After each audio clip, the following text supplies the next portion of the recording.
Anda kembali di iNews Prime bersama saya Abraham Silaban. Pemirsa, Menteri Investasi atau Kepala Badan Koordinasi Penanaman Modal Bahlil Lahadalia menyatakan siap maju menjadi calon Ketua Umum Partai Golkar. Pernyataan tersebut membuat banyak kader berlambang pohon beringin itu meradang.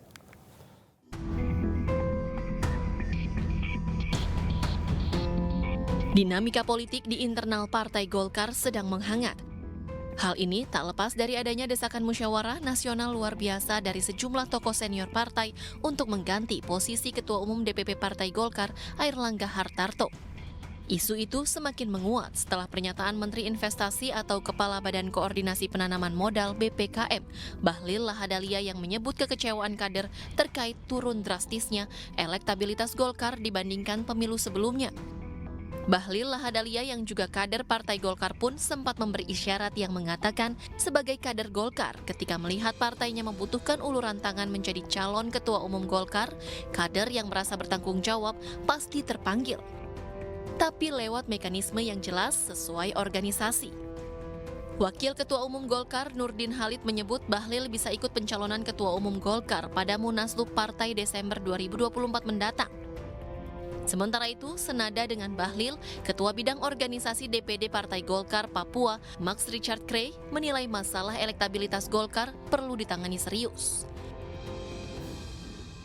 Pernyataan adinda saya Bahlil itu normatif saja, tidak ada hal yang mengkhawatirkan. Sudah mengatakan bersedia menjadi Ketua Umum Partai Golkar, itu biasa saja, itu pernyataan yang normatif dan apalagi mengatakan bahwa dia bersedia maju menjadi Ketua Umum tapi dengan melalui mekanisme organisasi. Nah, mekanisme organisasi itu ada siklus 5 tahunan daripada prosesi kepemimpinan Partai Golkar. Nah, silakan nanti Pak Bahlil maju ketika Munas Golkar. Munas Golkar itu bulan Desember tahun 2024, bukan sekarang. Itu yang sesuai dengan mekanisme organisasi. Terkecuali ada pelanggaran organisasi yang serius dilakukan oleh Ketua Umum atau oleh DPP, itu ada 2 syarat. Yang pertama adalah DPP sendiri yang meminta dilakukan munaslup. Yang kedua adalah 2/3 daripada 1. Sebagai kader, sebenarnya jujur-jujur saja, kader seluruh daerah, baik dari Sumatera sampai dengan Papua, hari ini baik DPD 1-nya, DPD 2-nya, mereka hanya takut ngomong aja bahwa kita Partai Golkar ini sampai dengan hari ini elektabilitas kita ya seperti yang disampaikan. Kemudian ya karena kalau ketika mereka ngomong bahwa yang terjadi ya ini kan kita bicara tentang persiapan untuk pemilu 2024. Jangan sampai tiba-tiba mereka bicara tentang elektabilitas lalu kondisi Partai Golkar lalu mereka dicoret dari daftar calon legislatif. Ini yang membuat Sebelumnya, Bahlil Lahadalia melontarkan pernyataan soal elektabilitas Golkar yang disebut memasuki fase kuning atau kondisi genting. Bahlil pun menyinggung survei kepercayaan terhadap Golkar yang menurun jelang pemilu 2024.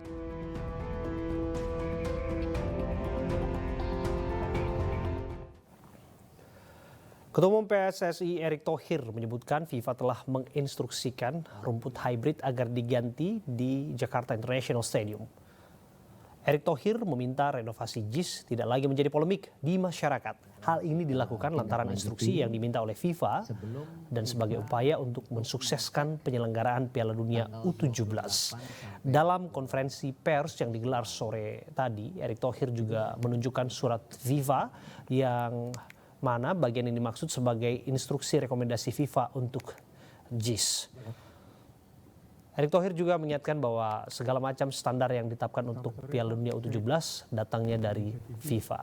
Ingin mencoba mengklarifikasi aja, ini Pak. jelas FIFA bilang because of the deficit outline above the current hybrid system on the carpet will propose a major risk. Jadi di sini jelas bahwa salah satunya ini memang harus diperbaikin karena tidak ini akan menjadi major risk untuk saat pelaksanaannya. Jadi memang mesti diganti. Ya, jangan nanti ada polemik seakan-akan kita mempolitisir isu rumput. Di sini saya highlight ada merah stabilo. Ya, dan tentu di sini ada catatan-catatan lain yang nanti bisa sebagai bahan referensi. FIFA telah menginstruksikan rumput hybrid agar diganti di Jakarta International Stadium. Seperti apa proses dan apa saja tingkat kesulitannya? Untuk membahasnya lebih dalam sudah bergabung bersama kami Koordinator Save Our Soccer, aktivis sepak bola, Bung Akmal Marhali. Assalamualaikum, selamat malam, Bung Akmal. Selamat malam, Abraham. Salam sepak bola. Ya, salam sepak bola. Bung Akmal, disebutkan jika rumput di JIS tidak diganti, akan ada major risk ataupun resiko besar terhadap turnamen. Anda mungkin bisa jelaskan sejauh pengetahuan Anda.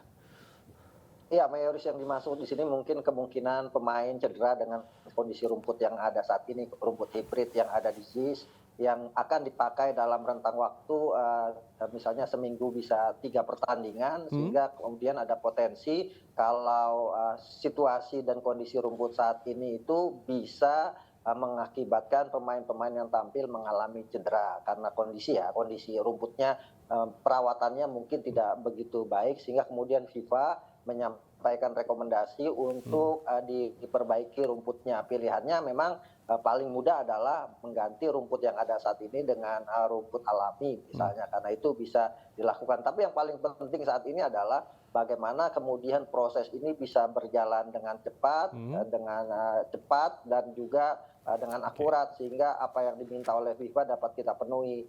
Yang paling utama lagi misalnya ya, kita berharap bahwa JIS adalah stadion modern di Indonesia yang saat ini satu-satunya stadion dengan kapasitas terbesar, bahkan mengalahkan stadion utama Gelora Bung Karno Senayan Jakarta. Jadi ya pilihannya memang JIS adalah momentum buat Jakarta International Stadium untuk digunakan Piala Dunia U17 sebagai misalnya monumen untuk menyampaikan kepada dunia bahwa Indonesia punya stadion yang sangat modern saat ini.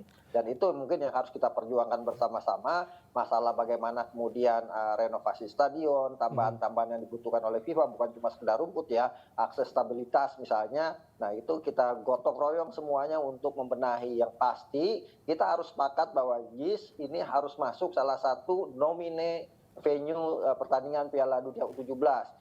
Sehingga kemudian menjadi bagian dari sejarah. Jangan sampai kita punya stadion besar, stadion modern, tapi tidak dipakai untuk Piala Dunia. Jadi apa yang diambil oleh PSSI saat ini untuk memasukkan nama Jakarta International Stadium sebagai salah satu stadion yang bisa digunakan untuk Piala Dunia U17, ini perlu kita dukung. Karena bagaimanapun ini adalah langkah awal untuk memperkenalkan Jakarta International Stadium kepada dunia internasional. Oke, kalau Anda sebut tadi diganti dengan rumput alami, sepanjang yang Anda ketahui, berapa lama kira-kira prosesnya ya? Ya, proses mengganti dari rumput hibrid ke alami bisa 3 bulan. Kalau kemudian dihitung misalnya FIFA besok datang tanggal 28 atau 29 Juli 2023, kemudian menyatakan bahwa seperti yang di surat sampaikan harus diganti dengan rumput alami, dan pemerintah Indonesia, PSSI dalam hal ini juga harus segera melakukan perbaikan-perbaikan yang diminta, karena pastinya FIFA akan melihat sejauh mana progresnya. 3 bulan saya pikir waktu yang cukup, sehingga kemudian pada misalnya Juli, Agustus, September sudah selesai, dan awal November ketika Piala Dunia dibuka pada 10 November 2023 sampai 2 Desember, stadion ini sudah siap pakai untuk salah satu venue Piala Dunia U17. Tentu, karena itu kan berkejaran dengan waktu. Jangan sampai kemudian dengan mepetnya waktu, gelaran dilakukan di November, pada akhirnya mengenyampingkan kualitas. Itu yang tentu saja tidak diinginkan terjadi. Tapi kalau Anda melihat, selain rumput diganti misalnya menjadi rumput alami sebagaimana yang disebutkan tadi, akankah ada dampak lain atau mungkin desain dan lain sebagainya juga yang akan berpengaruh nantinya, penting untuk menjadi perhatian juga? Saya pikir tidak ya, karena ini kan stadion modern, mau diganti misalnya ke rumput sintetis pun sebenarnya tidak banyak mengalami problem yang akan dihadapi. Problem kita yang masalah krusial di JIS saat ini ya soal akses masuk, termasuk transportasi yang belum ada saat ini ya, transportasi yang langsung masuk ke JIS. Tapi ini kan proses yang harus kita lewati bersama-sama, dan yang paling penting menurut saya adalah semua harus kompak gitu kan. Jangan sampai kemudian rencana seperti yang disampaikan Ketua Umum PSSI Erick Thohir, rencana perbaikan dan sebagainya, itu kemudian digiring-giring ke ranah politik, karena memang Piala Dunia digelar bersamaan dengan agenda politik besar, di mana pada tanggal 19 Oktober sampai 25 November itu ada pendaftaran Capres-Cawapres. Nah, kita berharap bahwa pendaftaran Capres-Cawapres tidak kemudian digiring ke dalam persiapan kita menuju tuan rumah Piala Dunia U17. Karena ini yang paling riskan sekali buat buat kita saat ini, di mana jangan sampai tragedi Piala Dunia U20 yang sudah dipersiapkan begitu matang sampai 2 tahun batal digelar gara-gara urusan politik, dan jangan sampai juga kemudian Piala Dunia U17 di mana kita mendapatkan kesempatan kedua setelah batal jadi tuan rumah Piala Dunia U20 juga batal kalau kemudian diserempet-serempetkan ke arah politik, karena FIFA sangat alergi untuk itu. Nah, untuk perbaikan saya sangat yakin dan percaya kita bisa melakukannya dengan cepat. Bahkan kemarin misalnya ketika Piala Dunia tadi IWN selesai, itu kemudian prosesnya bisa kita cepat lakukan untuk perbaikan-perbaikan di sektor di sektor kursi. Nah, kalau untuk sektor rumput saya pikir ini akan bisa dilakukan dengan cepat karena memang kita juga punya produk-produk rumput terbaik ya. Seperti misalnya rumput yang ada saat ini di JIS misalnya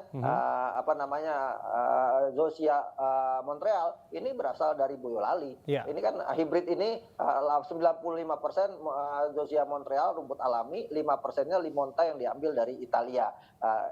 Rumput sintetisnya, sehingga kemudian kalau kemudian diganti kita tinggal mengganti dengan Zosia Montreal yang banyak sekali ada di Indonesia, dan itu salah satunya adalah di GBK itu pakai Zosia Montreal. Oke, terima kasih Bu Akmal Marhali, aktivis sepak bola sudah hadir dan memberikan pandangannya mengenai apa yang disampaikan oleh FIFA kepada PSSI. Pemirsa, putra bungsu Presiden Joko Widodo, Kaisang Pangarep mengunjungi kota Depok. Ada apa? Kami akan hadirkan informasi selama itu.